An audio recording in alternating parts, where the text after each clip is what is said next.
মেতেছিল খেলাধুলায়, কিন্তু এক মুহূর্তের বিভীষিকা কেড়ে নিল নিষ্পাপ দুটি প্রাণ। সিরাজগঞ্জের বেসিনের দেয়াল চাপা পড়ে অকালে ঝরল শিশু রায়হান ও সুমির জীবন। এটা ছিল বহুদিনকার পরিত্যক্ত, আর উপরে বাচ্চারা উঠে খেলাধুলা করতেছে, করতে করতে ধবস করে পড়ে গেল। পড়ে যাওয়ার সঙ্গে সঙ্গে এই তিনজন তলে পড়ছে। আমরা তারপর তুললাম, তোলার পরে দেখি যে তিনজনের অবস্থা খুব ভয়াবহ।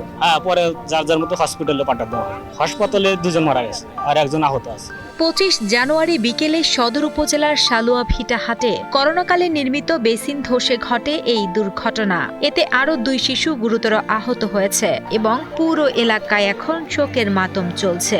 কোভিড-19 এর সময় হলো বেসিন ছিল হাত দেওয়ার জন্য। ভিতটা দুর্বল থাকার কারণে ছেলেপেলে ওখানে খেলাধুলা করতেছিল, ওই ওয়ালটা তাদের উপরে পড়ে তারা মারা গেছে।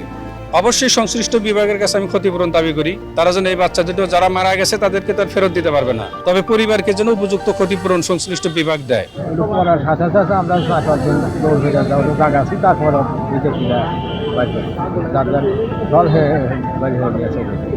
ওর উপরে বসেছিল ছেলেরা, খেলতে খেলতে হঠাৎ করে ওই দেয়ালটা ধসে পড়ে দুটো মেয়ে আর একটা ছেলে। ছেলেটা আরো লিখে মেয়েটা চাপা পড়ে ঘটনাস্থলে নিহত হওয়ার পরে তাও হাসপাতালে নিয়ে যাওয়ার পরে আর কি চিকিৎসক মৃত্যু ঘোষণা করেন।